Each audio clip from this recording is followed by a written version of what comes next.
RNG were able to pick up Game 1 here at the LPL Battle Arena, where Snake have moved from their Snake Pit and now challenging to move not only into the semi-finals, but also fighting for that spot at Rift Rivals. And so far, it's not looking good for Snake. RNG are looking dominant after Game 1. They just want that one international showing. RNG has had it time and time again. Give Snake one. That's all I got for you. Don't give it to them, Raz. Snake have got to earn that. We don't want to send Snake to an international if Game 1 is how they're going to play against every single team at Rift Rivals. And while that's fair, I mean, they're begging, man. I just give them one. The organization, at the very least, this split have had that uptick.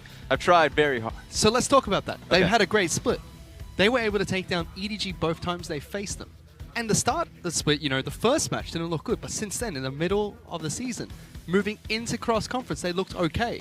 It's only when they ended their split, they were not looking good at all. Yeah, and a lot of it came to the fact that they were the team that was consistent. Last year, they had a lot of missing pieces. Mo started as their support, and then they brought in SOFM, Crystal as support. There was a lot of changes, but this was the year that they had all the pieces, all the puzzle pieces all arranged, and they were in the Western Conference too, which was the weaker conference. So for them, they found a lot of success. Meanwhile, RNG only really found that success when Uzi comes back. But the problem is, there's a ceiling. SOFM, he has a high individual ceiling, but Snake as a team seem to have hit that while RNG keep going, they keep moving. I mean, take a look at who they've lost to, guys. You got Rogue Warriors, RNG, IG. The three titans from the Eastern Conference during the cross-conference era. Before that, they'd only dropped to FPX in their opening game. And then they end the season with losses to FPX, the losses to OMG. At least BLG, that we can understand. BLG have been on an upswing. They were able to pick up a win there, that's great. But you cannot go into playoffs losing games to OMG, losing games to FPX, and then think that you're going to have a good performance going up against RNG. And a lot of it came down to the fact where you realize that Snake, while they are a first-place team, okay, is getting kicked down a second as the split went on, they still couldn't get first tower 50% of the time. First tower brick. Being able to push your advantage early on. They were a team that was struggling. Sure, their composition rotated around getting late game scaling compositions, but if you're losing that consistently early game, there's a problem. So then, as we go into the Champions League for game number 2, Raz, what does Snake have to do to be the team they were before they went into cross-conference?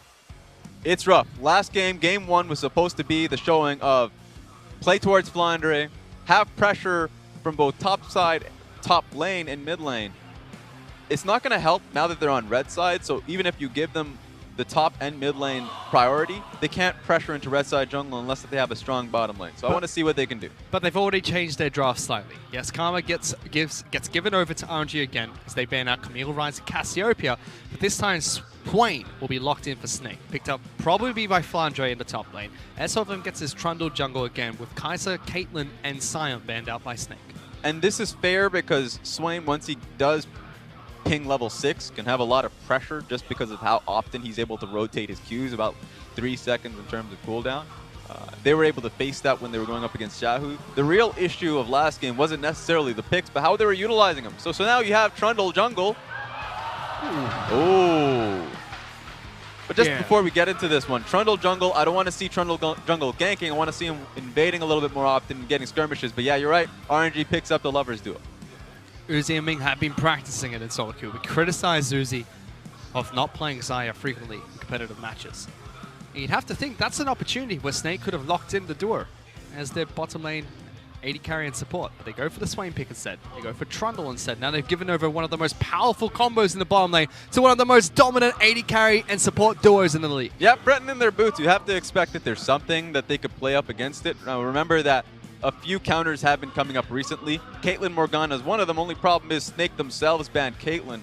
Varus is another strong one, but they decided to pick up the Alistar instead of picking Varus primary. So now if you're RNG, you just decide to ban all the bad lanes that you go up against. Varus should be banned by RNG. But it said Snake banned out a couple of junglers. First is going to be Olaf. Do you think the second ban is going to be a jungle ban as well? I suppose so. I would say Skarner. Or Sejuani. Sejuani is a big one for MLXG specifically, and if they have themselves a Karma mid lane, then I would expect a tanky jungle themselves, just so they can move around mid lane jungle and try and pick up any skirmish possible. They already have a good amount of damage in their AD carry, so I want to see what that is. So I would expect a Sejuani ban. Let's see if Snake go towards it, as RNG is still targeting top side of the map. Gangplank ban thrown FLICKR's way, signaling that RNG think this will be a mid lane Swain pick. And top lane Swain was a lot more popular on 8.5, but now on 8.6 with the buffs has been moving into mid lane a little bit more.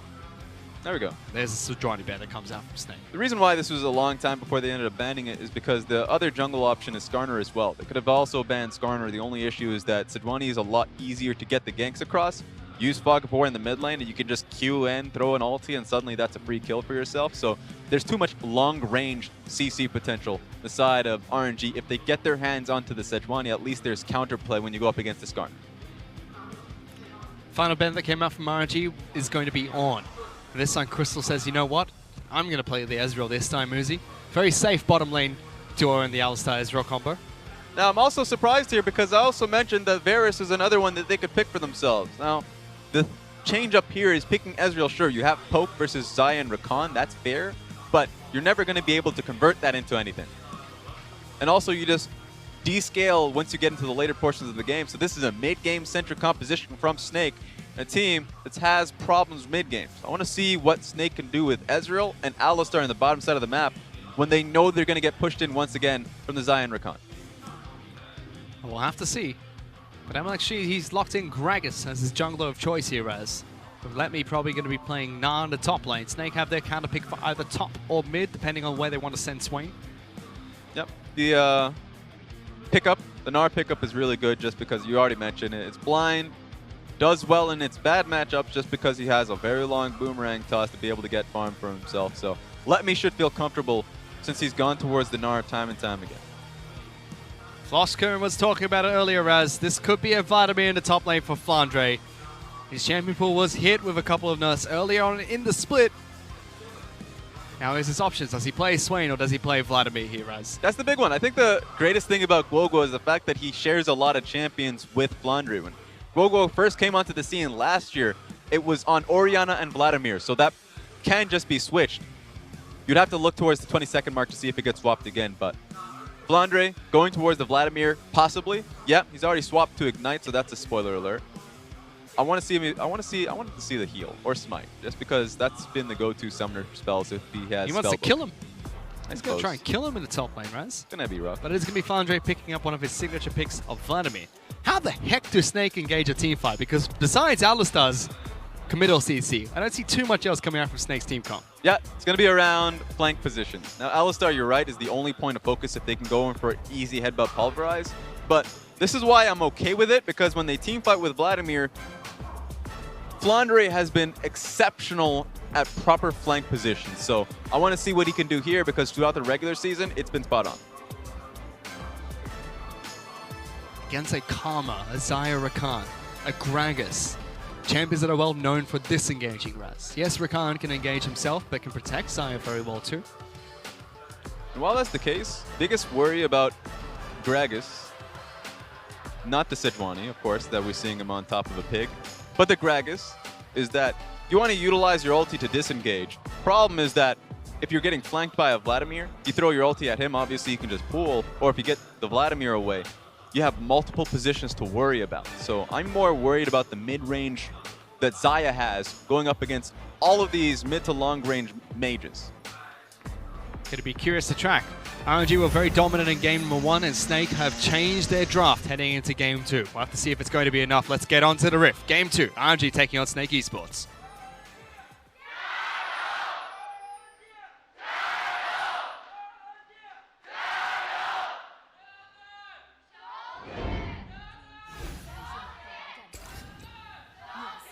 And although the arena is still packed with RNG fans, the passionate fans from Chongqing have made their way down to Shanghai and are still supporting Snake in their first trip out of the Snake.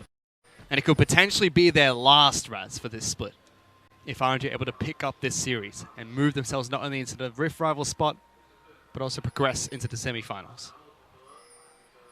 I want to talk about this level 1 that we were starting to see from Snake, just because they were trying to have a 3-man focus in this tri-bush so they could see if they get invaded on. Now, they moved away too soon because they wanted Swain to be in position for mid lane, But had they been invaded there, L-Star would have been in great position to get a proper level 1 flash pulverize. Look, Ezreal got a bucket of gold from that Q-Raz. So now Snake are 100 gold ahead.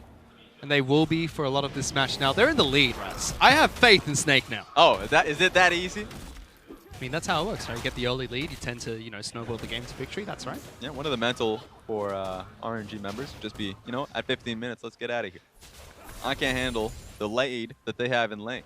But they don't go for that invade. And Elm actually doesn't decide to go towards top side of the map. Puts a ward down, moves over towards his blue buff, picks that up. Now going to try and take down his Gromp. SOFM is doing the exact same thing on Trundle. Yeah, both of these junglers right now, other than perhaps MLXG, don't have the ability to go for early ganks.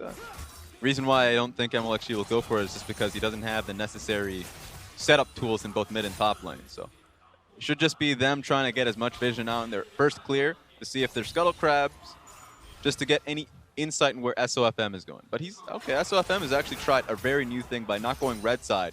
He's just trying to take Scuttle Crabs really early on. Is it really a new thing when it's SOFM though, Raz? This man tries a new thing every game. Okay, it makes sense on the Zac just because of how Zac naturally clears. It doesn't make sense on the Trundle. And why is that? What's the difference between the clear that you'd see out of a Zac than what you see out of a Trundle? AoE from Zac is a big one, but also the blob, or at least his Q, being able to speed up the clear from both blue and Gromp. We see that quite a bit. So you can go for full blue side clear base, then go towards the red buff. Usually gets challenged there, but there's a thought process behind that. But the thought process here for SOFM by getting Scuttle Crab early is that he knows he's going to go top side for quite some time, and he wants to keep his bottom lane protected by the Scuttle Crab. Well, it's risky if he gets caught out there just because his red buff could get invaded on. Something that has happened though is now the ward from LXG has died. So if SOFM ever walks past that ramp in the mid lane, will not be spotted out by Gragas. He now has control of a Scuttle in the bottom lane. He has a ward just above the red buff on MLXG's side of the map. He's looking for a full clear as well. So he might spot him out now. Does not connect. Does Sal finally see him taking the Krugs though? Yeah, the fact that I would say it's a double whammy because Ming also utilized the Scryer's Orb in the bottom side, so there's only one camp that isn't showing. So you essentially already know SOFM's doing his Krugs. So just from that information alone, Uzi and Ming should feel comfortable, aggressive, pushing in on this bottom lane, and it's going to be Fudia and Crystal just trying to weather the storm. So full clear coming out from SOFM. As you mentioned, he goes straight towards the final Scuttle Crab top side of the map. The Gambit seems to have paid off for Trundle. Gragas has already gone back to base. But we're checking in with this mid lane. Xiaohu, 11-2-16 in playoffs so far. Double MVP in the first playoff match, Raz. 81% kill participation. The man is a part of so many kills for his team. There's a reason why he's 3 for 3 in terms of MVPs. 3 games being played from RNG, and he's a part of every single one of them. So he's been having a standout performance. You already mentioned it in the last game. It's a real ramp up from the regular season to the playoff point. Right on time as well, because RNG have a tough bracket to go through for US. They're up against WE in the first round, now they're up against Snake, and the raid bot of IG is waiting for whichever team is able to come out of this best 5 series alive. And if it's going to be RNG, they need everyone to step up to try and take down the Giants of what IG have been this split. Yeah, you need the laning phase, you need the team fighting, you just essentially need to be an incredibly well-rounded team. That's what RNG is. That being said, while they are well-rounded, I want to see them specialize in something, because it's Invictus Gaming that specializes in their laning phase. It's Snake Esports that specialize in their team fights. And if RNG comes a jack of all trades, and they'll just outright lose in the lanes, which I don't want to see happen. Of course, I don't want to look too far in the future because they still have to prove that Snake can't get to that team fight. So what would you want to see RNG specialize in? They had to pick one thing. What is that tactic going to be from RNG? Laning phase as well, funny enough, just because even though Invictus Gaming have strong laners, if you look at RNG, Xiaohu and Uzi are just incredible players. And in fact, Xiaohu is probably the most efficient one just because they don't necessarily play to Xiaohu early on. He gets his own advantages, and he utilizes it, you already saw in the kill participation that he had earlier on, to go to the bottom lane. So they have a very clear focus on getting Uzi ahead. You already saw in his gold percentage, damage share. It is an Uzi team, but it's Xiaohu that makes it worthwhile because of essentially what he gets for himself. He had a good match in game 1. We'll have to keep track of his karma for game number 2. Bottom lane is still a heavy focal point for RNG because Uzi already leading in CS and has a massive wave to deal with as well. MLSG is trying to make his way down to the bottom lane, clearing out wards as he goes through the river. Crystal taking a lot of damage as well from Uzi, as well as Ming stepping up there in the bottom lane. There's not a lot for MLXG to do. The fact that he got double scuttle crabbed means that he can't extend through the vision of bottom or top lane without getting exposed. So sure, they know MLXG is here. The only reason why MLXG is able to do whatever he's doing now is because of the fact that Uzi and Ming are doing so well in lane. Well, Blue's going to come back up in a second. And SOFM is currently in base. No wards are going to spot him out just yet. The vision will come out from mid lane. Gwagwa throws down his W. Yeah, they know this is happening. They just don't have Trundle, so this should be free from MLXG unless if a TP comes through. There has to be something that stops MLXG. Well, Hoodia was trying to see if he could stop him, but MLXG picks up blue buff for himself. SOFM already rotating down to the bottom side of the map. He's not going to be able to pick that one up. And this is the punishment on the base timing from SOFM. The fact that he came so late from the base while his blue buff was spawning. That shouldn't even been a thing that MLXG was able to get for himself, but he just punished it at the right time. It's also the second game that we've seen SOFM go straight into tier mode with his Trundle. A lot of Trundles that we see played internationally go more towards a supportive build, protecting the 80 carry later on the match, getting the Zeeks, getting the Knight's Vow.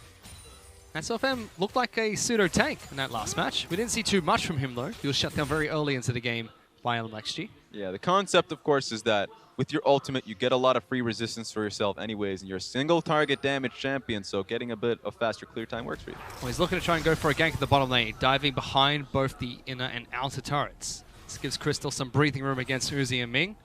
Guokwo is looking to rotate down to the bottom lane as well. They don't get anything except for some damage onto Ming, relieving some pressure away from Crystal.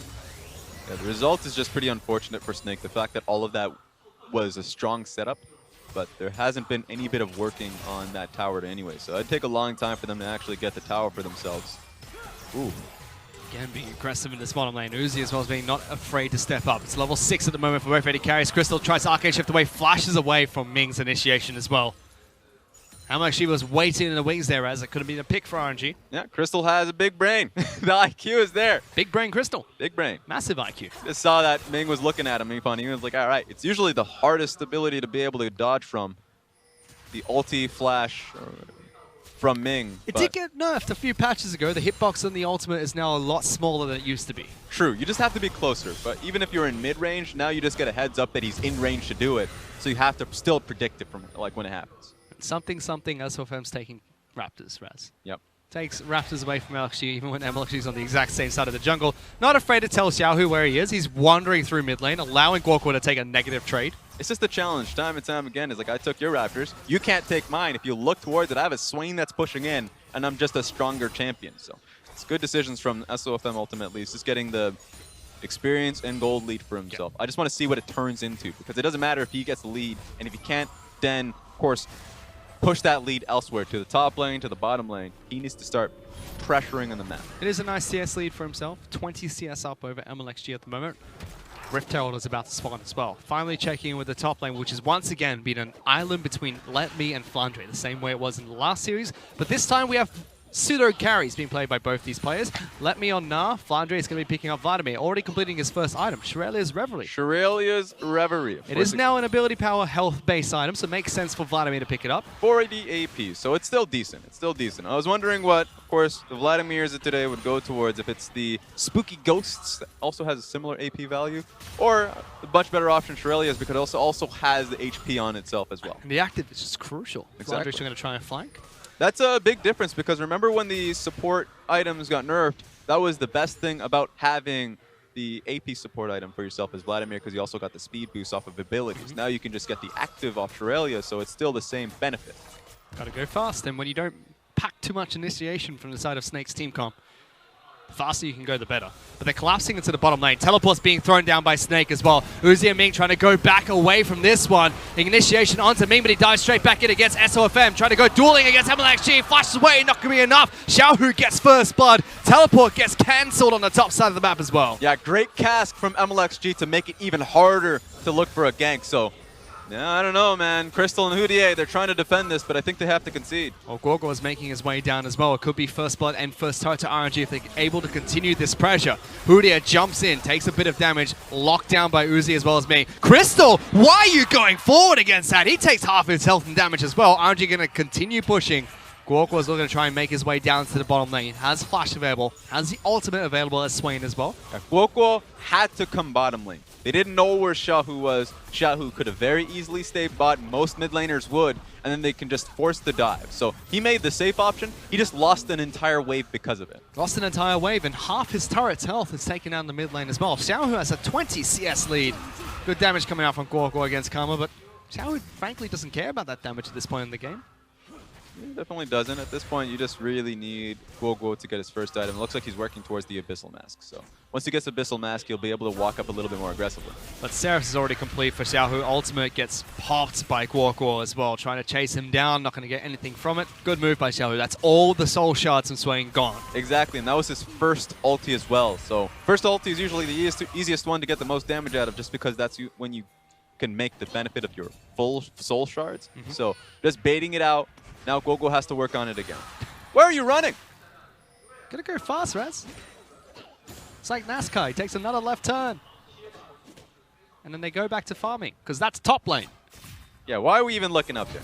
I mean, on the bottom lane, Hudia fancies a piece of Uzi. Main's gonna try and collapse. Crystal is down here.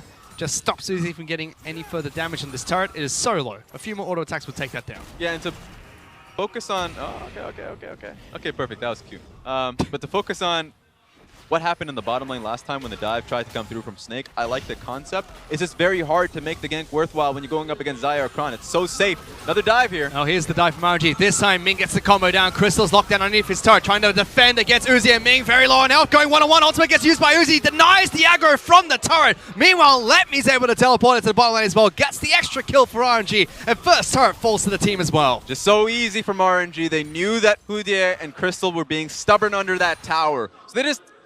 honestly expended the TP, so sure, top lane, losing out hard, losing out a lot of waves, but it's worthwhile because his team as a whole benefits in that bottom lane dive. And they asked it on the desk, Raz. Will Flandre get the game-winning teleport? Will he get a good teleport at all? Cancelled his first one.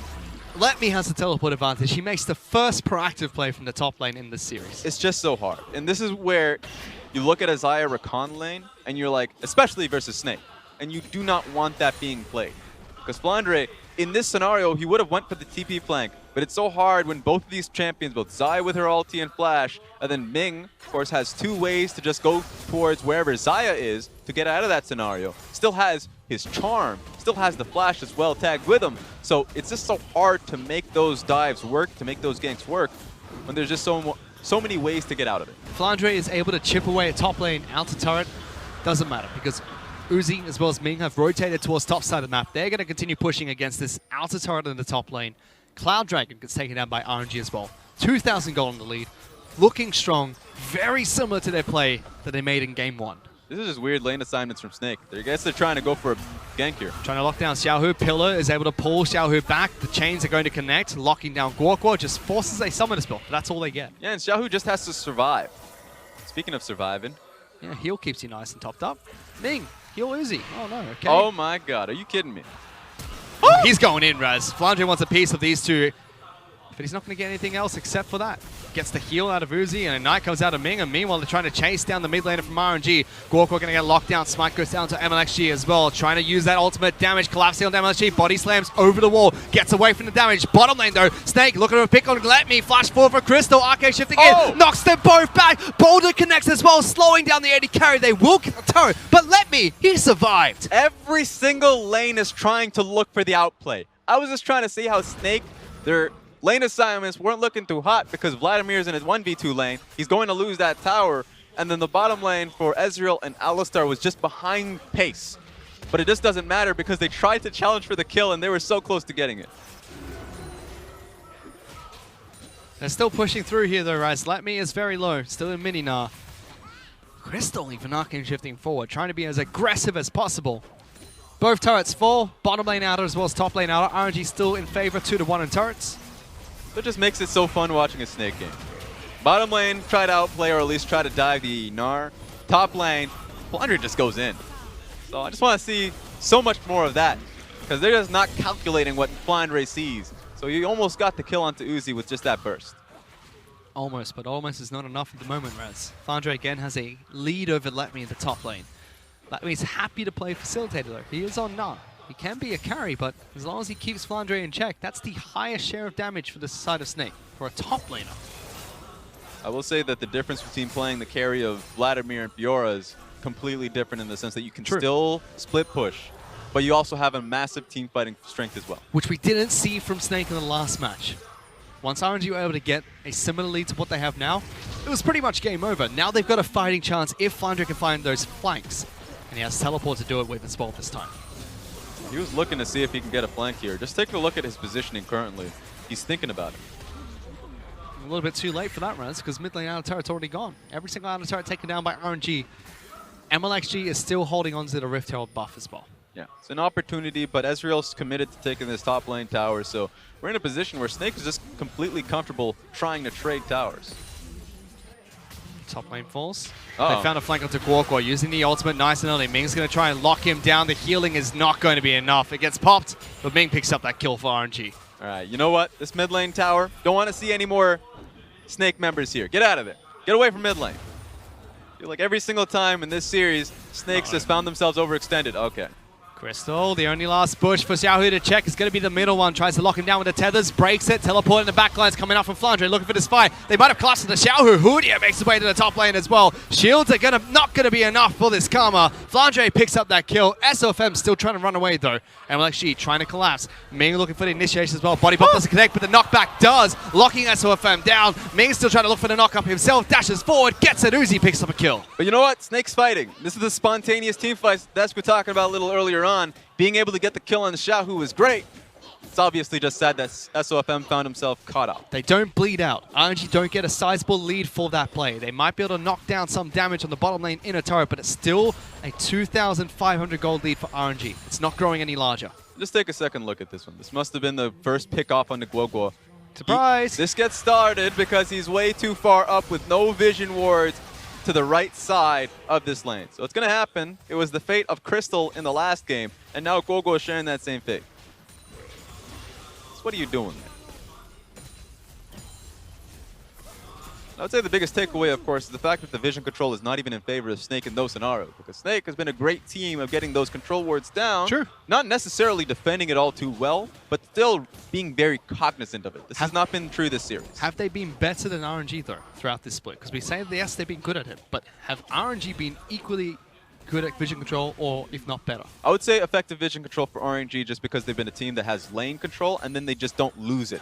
Meanwhile, Snake have been finding opportunities, being able to place it down, and sometimes they would have to replace that vision. That was definitely true in the last year. It's gotten better, but better's not good enough when you're going up against RNG. And like we were talking about, the crucial difference between this game and last is FLICKR's on someone he can team fight with, which is Snake's identity. RNG averaged about 2 team fights a game. We said this in game 1, and it was pretty true to what happened in game 1 as well.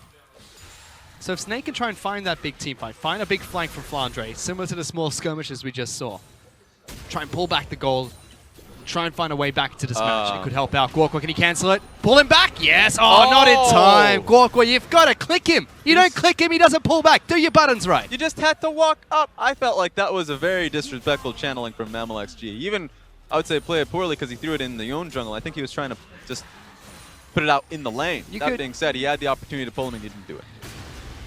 You could cut him some slack if it was a control ward. Sorry, if it wasn't a control ward that was placed down, just yellow trinket. You'd understand that, but it was a control ward. Oh no, Hoodia, a little bit disrespectful there. Tries to headbutt LMXG, cancels it with the body bob, throws him back with the ultimate. Crystal now taking some damage as well from Xiaohu. They find the pick on Snake's support. Look at the push. And just like back to the earlier discussion of the vision control RNG's had for themselves, these are the advantages they get for themselves because of that. Because Snake suddenly are now forced in a mentality of playing under their tower. If they extend a meter away from their own tower, they get picked off. Either from the Gragas ulti, or from Ming just going in for his flash picks. So if you're Snake, you have to be creative because otherwise you're getting picked off time and time again if you're just trying to clear out a single blink. And RNG just have full control of not only the lanes now, with top lane, mid lane, outer turrets taken down, both outer and inner turret taken down the bottom lane, but they've taken down every single neutral objective they can. All of the elemental dragons have gone their way. They've taken Rift Herald as well. Full control of this match and slowly acquiring a gold lead over Snake. It's not as fast as game 1, but they're taking the right steps in response to the composition that Snake have this time round. And RNG is just scaling as well. We talked about the problems with Snake's late game. Sure, Swain has a powerful mid game for himself, but in the later portions of the game, he's just a pick bot. And then Crystal, especially going up against Xayah, is not going to be anywhere near as effective unless if he's just finding small points of poke. So Snake, if they're finding faults 21 minutes in the game when they should be their strongest, it's going to be a real struggle for them to be able to find any point of control here around Baron. Well, let's take a look at the items they've picked up, because top lane FLICKR already had that Shurelya's Reverie. It's a little bit of extra cooldown reduction from his Tome, as well as the boots he's picked up, and Rabadon's Death Cap now complete for Vladimir. That's going to increase his ability power. Gorkwa just sitting on the Landry as well as Abyssal Mask. Bottom lane Crystal does have 2 items. And you look at the other side, Uzi's got 2 items as well. But it's going to be the supportive build that comes out from Xiaohu in the mid lane, buffing him up when he goes into these team fights. Hexdrinker even being picked up by Uzi to mitigate some of the magic damage from the 2 solo laners of Snake. Yeah, it's a powerful protection comp from RNG. Just so they can protect them, of course, with the, you already mentioned it, the supportive build from Xiaohu. I mean, it's not just Xiaohu. You've got a Locket as well as a Zeke's being picked up by Gragas and Rakan. Yep. Everyone except for Let Me is trying to protect Uzi. So they know their primary point of damage, and on top of that, Let Me can just be on a side lane splitting. So they have a lot of options. I would say 2 options, sure. It's good enough, so they can play around Baron, but also just stall out. They don't necessarily need to force that fight just because Let Me could stay on the side lane until Vladimir shows himself. And eventually he has to. Xiaohu is the one that's currently split pushing for the team, has teleport. Let Me's going to move into the bottom lane as well. Here's the problem that I'm looking at right now with Snake, is that they're looking a little bit too long for FLICKR's itemizing. Because he went for Shurelya's Revelry really early on, he needs to be able to get to the Zhonya so he can teamfight. Then he needs to look for the Void Staff so he can his teamfighting actually lasts with the magic resist right now that RNG has as a whole with that Locket being built. So he's looking to 2 more items where he can really be a beast for himself just because of that first purchase. The Rabadons, sure, it's helping from just brute force damage, but it's not going to be good enough if he gets exhausted and then picked down. So you think it's just going to come down to that? He doesn't have the items at the moment. How does Snake bridge that for him? Because it feels like he could still fight with the items he currently has. But if he can't, how do they bridge to get him those items? I would say the control wars that you place on the map has to be solely defensive, so the one punch that RNG go towards, which is either going to be the next dragon, Elder Dragon, or the Baron, that gets stalled out. Suddenly Vladimir can just focus on farming. He already has a pretty sizable lead in just farm alone. He just needs about 10 to 15 more minutes where he really can just be that brute force in these team fights. The reason why it looks good right now for him, but just not for the team fight holistically, is just because they don't have a real tank, because also SOFM needs to get something reasonably tanky for himself as well. He's got the support item picked up. Cinderhawk, just a single Tiamat that he purchased first. Let's see what he builds towards later on. Could start going towards more of a supportive build. Look to protect Crystal a little bit more, who is on the Ezreal, looking for his 3rd item. 3rd item for Uzi, more Malmortius, fully complete. He's trying to mitigate as much damage from FLICKR and Gorkwa as possible and get a massive healing boost when he falls low on hit points.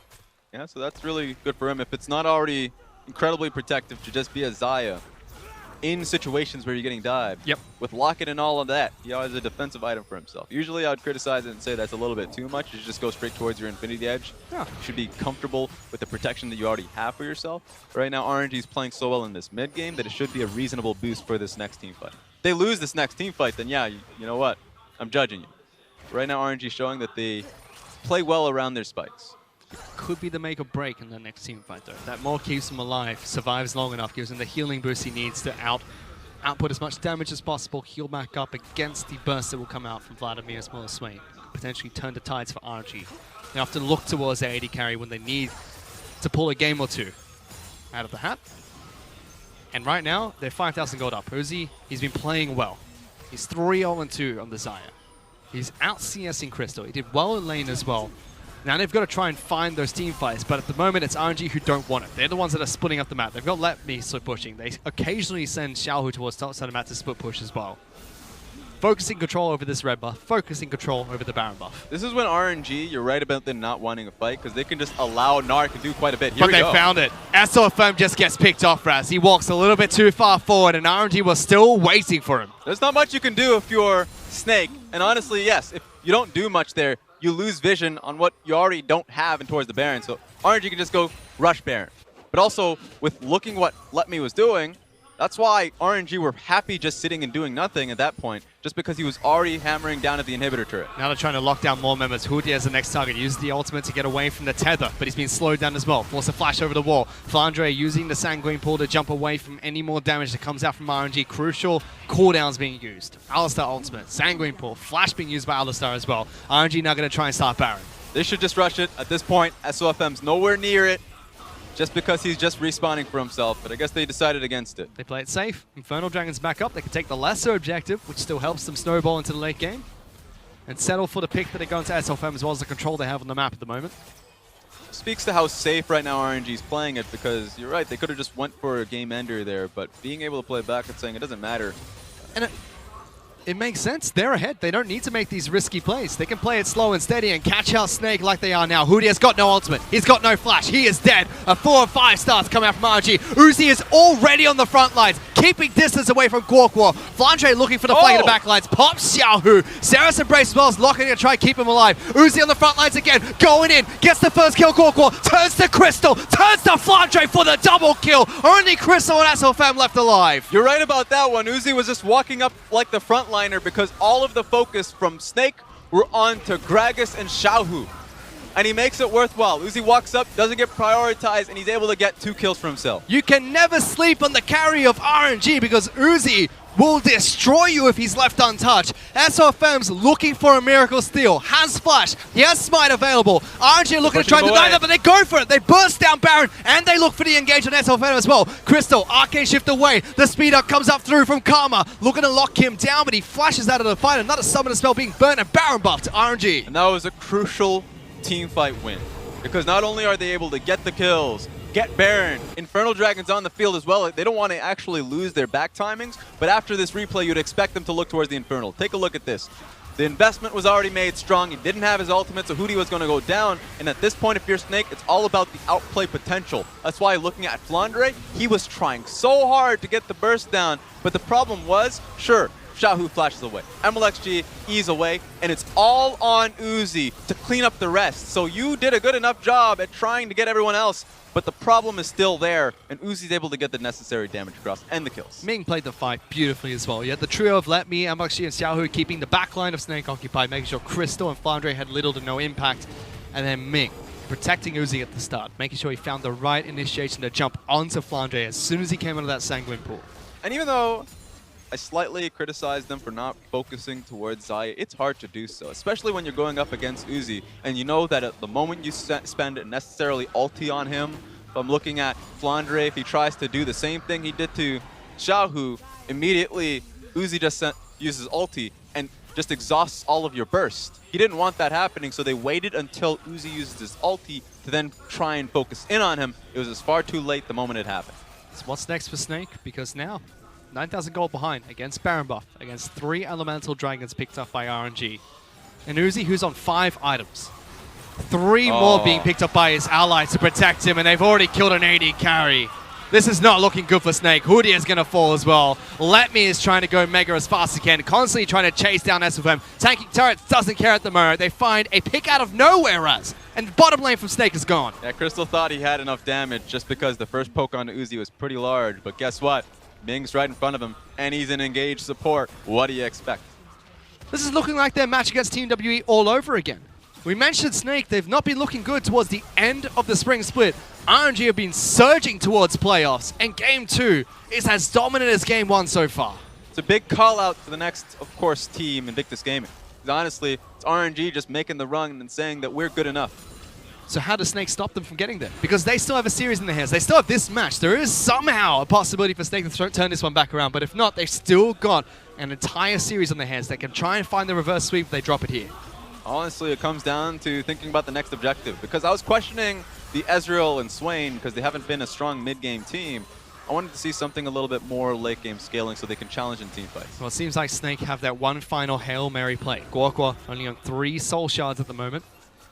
Probably wants all 5 before Snake go for a final team fight. Mid lane inhibitor is gone. Bottom lane turret is currently healthy at the moment. Shield's being used by Karma. Allows RNG to break the base, take down the inhibitor in the top lane. there we have it. Just to expand on what I was talking about, I think the Varus was the primary point that I was criticizing in the pick ban. Going Ezreal instead of Varus. Varus has some decent damage going on the latest point of the game, but early game, you're able to shut down Uzi and Ming. They didn't go for it. You had difficulties in doing so, got pushed in all game long, so that's an issue of early game push. Talking about this one, this is Crystal gets a proper Q onto Uzi, so he sees that and he thinks he can go in, but he reacts far too late because Ming comes in immediately after. So at that point, that's just a miscommunication, recognizing that he's going to try for it, and Hootie had no idea what was going to happen. Yeah. Ultimate coming out from Uzi at the perfect timing as well. Careless from Crystal. Second time we've seen a marketing shift so aggressively forward. Uzi's now at 6 items, Raz. You know, it's not a Last Whisper. It's not a healing item. Are it's you a kidding locket. me? He's got a locket of Iron Solari, Raz. This is some Darien mindset right here. I'm telling you right now. He's like, I don't care what I build at this point. The game is ending. I can build a Rabadon's Death Cap for all I care about. But no, honestly, that's a double locket. They know they're going up against Swain and Vladimir. The only problem is if they lose here, but that's such a massive lead. I don't give a damn what he picks for himself. We've seen it done intentionally before. Players have been able to justify the pick, but RNG are so far ahead. Yeah. 13,000 gold. Final Hibro is going to fall. Snake have to put up a last stand somewhere. I mean, it's going to have to be at their Nexus turret. Doesn't matter. They don't get a chance, Raz. Because MLXG says, SOFM, you have nothing to do in this game. Summoner's Rift is mine, the jungler is mine, and Let Me wants to try and go for the ace as well. Foreman's left for Snake. Hootie forced to use his ultimate. Swain goes into Mega Form, but Mega now jumps to the back lines of the Nexus. Crystal's in trouble once again. Uzi's looking to try and dive the fountain. The AP duos are trying to come back in, but Uzi still has his eyes on the fountain. Takes down the support, looking for Gorgor next. Gets the double kill, jumps back on top of FLICKR, throws out the ultimate, will finally get taken down by Crystal. Uzi's still moving forward. His support is gone. Doesn't matter. Uzi's picked up his 2,000 career kill in the LPL. He is now #1 in kills in the LPL, and he's looking to try and solidify that with a win here over Snake in Game 2. Maybe get 2001. Let's see if he can get 2 for Well, it. he's going for it. Flandre's gone. Crystal probably going to be next. Finally gets Smite by SOFM. Big lock-in as well. Shield come out from Karma. He's still going. He wants more. Pattern those stats as they take Snake to match point. And you cannot tell me he didn't know he was going to get the 2,000 kill on that. He knew, Raz. He was doing the maths on that. That was the call. The call right there wasn't, let's end the game. The call was, give me my 2,000 kill. 100%. 1,000%. And the fact that he is styling at the end of the damn game, it's quarterfinals. Is it? Is this a quarterfinal, I Raz? mean, it doesn't it's not feel looking like at it at the moment. It doesn't feel like it, but he's made it's ridiculous, actually. You asked me a question. The question is, what does Snake do in this series to come back? Now, game 1, they had their style. Like, sure, top lane. Let's focus on top lane. Let's see if it wasn't team fighting, but it was still Flandre carry. Yes. Did not work out. No. Because you're on the Fiora, and if your bottom lane gets smashed, then you know what? Not much you can do about that. Game 2. There's still a top lane carry, and it's more so towards team fighting. So you finally get to see his team fighting Snake. Except bottom lane gets smashed. Now, I'm not an oracle.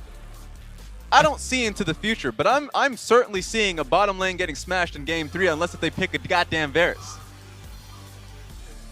Varus for Crystal? That's your crystal ball prediction here? They had the opportunity to get in this game. Now, look, I'm not a guy that goes into this and just focuses on pick ban, pick ban, pick ban. But pick ban is a good band-aid for whatever weakness that you have. Right now, that bottom lane's a weakness.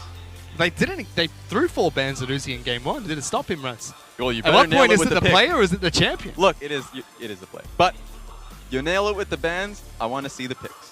So that's it for me. The only last thing I have to touch on is, at what point do we start looking at Trundle being picked up by Snake 2 games in a row as a priority pick in their first rotation red side? Because so far, yes, we see SOFM go up in CS. He picks up a Tiamat early, farms more than the opposite jungler, and still goes for these aggressive invades, but we haven't seen him transition it into anything. This was one of our MVP nominations for the split. Yeah, and here's the thing about the Trundle pick. It's good in both the compositions that they ran it in. Jhin, just so you can set up for a lot of the picks that you have for yourself, and Ezreal just because poke. That's nice. But for Flandre, or at least for SOFM, he needs to be a lot more carry-oriented. He needs to be looking for ganks. It's going to be incredibly hard for him to do that if he's on the Trundle. So I agree that I want to see him change it up stylistically because the compositions, I'm not criticizing the coach because the compositions are sound. It's just not being carried out. Yeah, not being carried out well by Snake so far in this series. But Uzi has not only picked up his 2,000th kill in the LPL, solidifying himself as #1 in terms of kills picked up, but now RNG are at match point. To break down that game a little bit further, let's send it back to the desk. Thank you so much, guys. You know, I've just got to ask the question. Have Snake been defanged? Have they lost their venom after leaving Chongqing? Mate, we're going to end before the LCK does, and they got an hour head start on us. Like, this is how fast RNG are just spanking Snake. They can go back to Chongqing now, actually. And the answer is yes. They do have a very large disadvantage because the ping's different, the air conditioning difference, and they don't have as much fans here. We joke all the time. We're saying that Chongqing, it's really cold, and so when teams would travel there, Snake inherently had an advantage because they were used to the weather. But now it's warmed up. We've moved to Shanghai, and everything has thawed out. Yep, they just haven't climatized. Unfortunate, but let's move on towards Champion Select and what happened in this game particularly. I know we were looking at some choice picks, but run me through these compositions. And I'm going to go through Snake right here. I felt like they had the right idea. They want to give a better mid-jungle duo to Guoguo and SOFM. So they pick up the Swain and Trundle combination. If you guys don't know, you can chain the CC together. Just with the pillar displacement, you can then use the Swain passive to pull it back. However, they actually failed that multiple times in the mid lane. On the other side, they just said, I'm going to give up on bot lane. I'm going to pick the safest possible picks we can possibly have in the Ezreal and Alistar. And I actually agree with Raz here. You need to show some fight. You need to go for the Varus. Yeah, that's the thing, because when you have the priority from RNG who grabbed the Lovers duo, which Uzi, I mean, he got mad flack, a lot of blowback for not playing at Worlds, has showed it against LGD, now shows it again versus Snake. So obviously saying, this is in my wheelhouse now, and if you have the most dominant ADC in the LPL, grab the most dominant 2v2 in the LPL, you can't let that slide. Yeah, I can play it and I can play it well is the statement that he made here. Clement, I want you to talk about Vladimir as well, because we saw him go for a pretty interesting build. We saw that Shirelles very early on. Yeah, I did like the Shirelles, the current new item of the patch, because it does allow your entire team to go in on the enemy. So you can get that Swain into the team fight as well. That's the big point they want to do, and also to layer that Hemo play, get the damage amp on 2 AP items just to go in. It's a good team fight type of build. However, we never actually saw it used. Yeah, and the other thing that was really wonky is then he goes from Reverie into Death Cap as a second item. And Clement, we were talking about this a little bit. Like, yes, you're not getting the gold efficiency because you don't have the secondary AP item to go with it. But by having double Needless, like, I still feel that you get decent damage ramp up during your, item build path while you are in that elongated 1v1. But I was laughing at that build because what Flandre was thinking was, I need to burst damage to just kill someone and drag my team out of the gutter hard carry. There. Yeah, I need to hard carry. I can't go with Leandri's and wait for 5 seconds for it to stack, so I have to go for the death caps. I just don't have time. But we did see that cool play in top lane where he almost popped Uzi, burnt the heal, burnt the ignite as well. Yeah. So the idea was there, the theory was there, but we never really saw it come to fruition because of how the game went. And I think a lot of that really happened in the bottom lane, like that initial gank comes through, and it was the follow-up gank that just sealed the deal. This game really ended at 18 minutes right here. This is the first big fight into the bot lane, and we have to notice that Vladimir does not finish his teleport towards the bot lane. It actually gets canceled off by Gnar, and they lose the fight very heavily. And check out the clock right now. These players are played back-to-back because effectively Snake die in bottom lane to a massive gank bottom and then just run it immediately back. They should not be there. If I'm the coach of Snake, I'm thinking, why the hell did you lose that massive skirmish bot lane and then immediately run back into already losing lanes without teleport? Let Me still has TP. He managed to cancel the Vladimir. You need to start sending that bot lane, picking them up, and rotating them top side. Because after that bot lane tower falls, they get mid tower, they get dragon, they get top tower, they get rift shield. The game is over. Pretty much, and Let Me even is able to defend the bot lane for such a long time that the other members of RNG take the entire jungle away as well. So after those 2 plays, the game is pretty much set. Oh yeah, for sure. And I think it was that mid lane fight that really just sealed the deal. After that, it was like all those plays into the mid lane, culminated into the Baron after that, and pretty much the entire game from there on out. Yeah, this was really just the cherry on top. And Snake, they're trying to front something. Again, Clement's going to talk about the Vladimir. Flandre is trying so hard to hard carry his team. He's going in with a massive AP. You look at the heal, that's 1,000 damage heal, and he's still going in, even though he's already lost 1 member on the team. But what is the backline doing? Yeah, meanwhile, SOFM throws down the pillar. He's got his ult going. He's like, I'm helping, guys. This is all that you needed from me, right? Like, there is nothing that is coming out of that Trundle pick. I say you drop it. It's not working for you. Yeah, we have seen in the Champion Select, when SOFM goes for engaged champions, he has a 67% win rate. When he goes for purely tempo champions like Olaf and Kha'Zix, his win rate is actually 0%. His team is not a team that can back him up and really snowball off of that tempo advantage from the jungle. Sure. They're not a laning team. And that's the key thing. It is not SOFM. We're not saying that he cannot play Kha'Zix and Olaf. We were saying that his team does not collapse and prepare him to play those picks. But it feels like they're out of sync though, because SOFM doesn't seem like he trusts his team. Like he was going full Theon Greyjoy multiple times in those fights, and just jumping ship before the fight had even started. He's like, already come on, in the like, water. what's going on? His team looks over and he's already climbing out of the boat, and it's like, what's happening? So it was massive problems in the team fight. And I think that does, again, I want to put a name to it. I think Wogo is the biggest problem this match. We already expect Crystal and Hude, and I agree with Raz. They need to change up the draft phase and give them a fighting chance, because Wogo's not going to give you one. And it feels just like the series has been too easy for RNG. Just the fact that they've been able to pad their stats, Uzi in particular getting his 2,000th kill as well. And in fact, Uzi himself will also pick up our MVP and our man of the match in here on his Xayah. 47% of the team's damage. Uzi's work has paid off. Yesterday, I was watching them play together on solo queue. They have so many games on these two picks. He's out here to prove everyone wrong that he can pick up new things. Got the Kai'Sa in the back pocket that's been permabanned by Snake. You now have the Xayah. It's the year of the dog. It's the year of Uzi. I mean, I think he's looking at Invictus Gaming next. It seems like they have everything so far in this split. So we'll see if they can make it the clean 3-0 right after this break.